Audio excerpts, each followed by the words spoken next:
If you're new here, welcome to the channel. Don't forget to subscribe. Your support helps us keep bringing you stories that reach deep into the heart. Stories that remind us how fragile love can be and how powerful truth can feel. When you finally face it, they say life can change in the blink of an eye. But what they don't tell you is it doesn't always take a car crash or thunder or something that makes the world stop spinning. Sometimes change comes quietly through a whisper, a hesitation, a sound that doesn't fit the silence. That's how my life changed. Not with chaos, not with screaming, but with a small sound that I almost ignored. Almost. From the outside, our house looked like something out of a magazine. The paint was fresh, the lawn trimmed, the curtains white and spotless. Neighbors would smile and say, "You two are the perfect couple."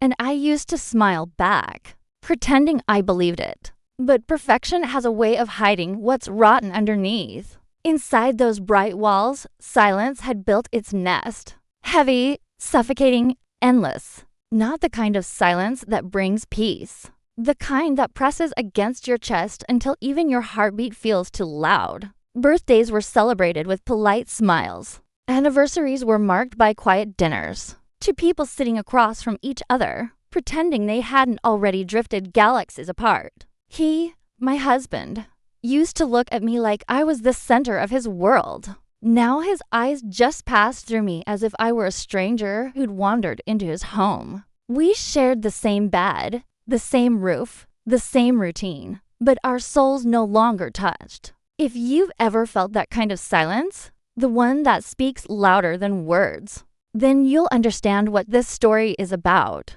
And if you do, make sure to subscribe because this one's for anyone who's ever loved in silence and learned the hard way. That sometimes silence can be the cruelest sound of all. That tea was an ordinary Tuesday morning, the kind that passes unnoticed. Coffee brewing, sunlight slipping through the curtains, the faint hum of the city outside. Everything felt calm, normal until I heard it. A faint rhythmic sound coming from upstairs. Soft, steady, deliberate. At first, I thought it was nothing.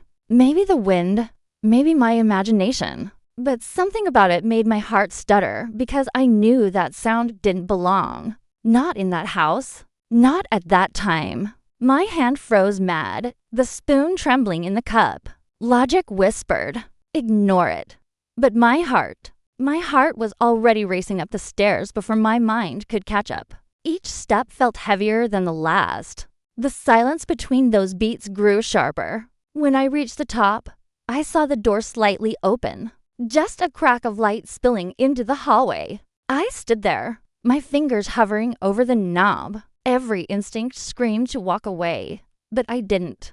The door creaked open, and there it was. The glow of a screen, illuminating his face. My husband, the man who once swore he'd never hurt me. His expression was soft, too soft, as his fingers danced across the keyboard. Words flowed from him effortlessly like he'd rehearsed them 1,000 times. And then I saw it, the message on the screen. Words raw, intimate, written for someone else. "You make me feel alive again." Alive. That word sliced through me like glass. Because it had been so long since he'd said that to me. He looked up.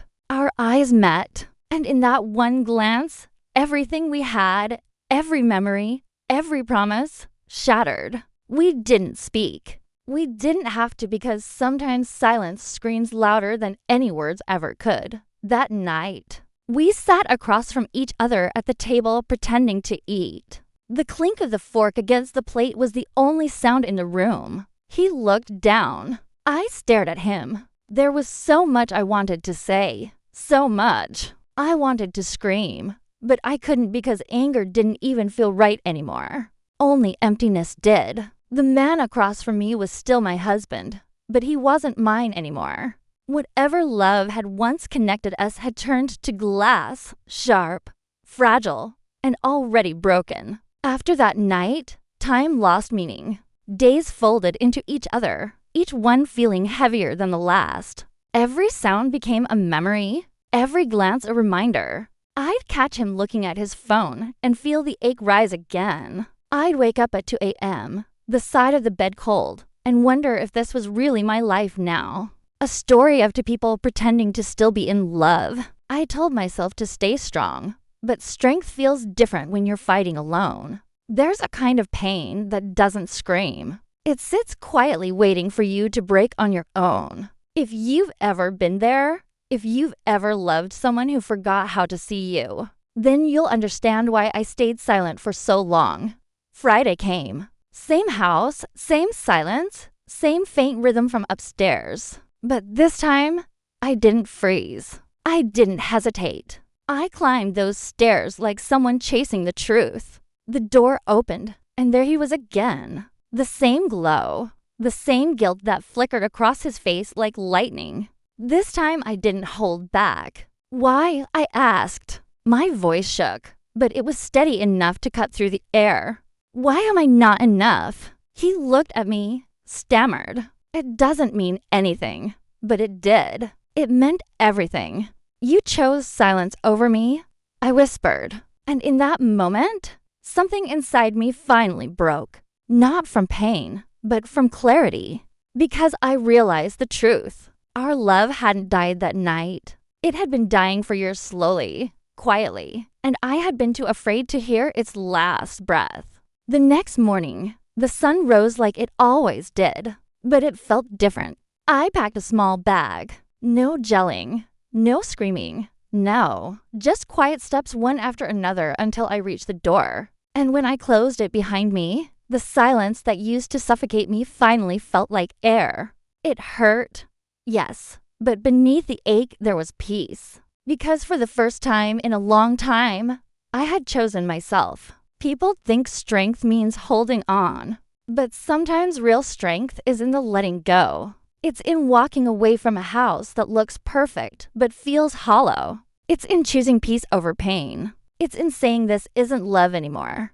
Even when it breaks your heart to admit it. Silence had taken so much from me. But in the end, it gave me something back. The courage to listen to myself again. So if you've ever had to walk away from something that once meant everything, remember this. You're not alone. Every ending carries the seed of a new beginning. And if this story found you when you needed it most, hit that subscribe button because your story matters too. And maybe next time it'll be your voice that helps someone else finally listen to their own.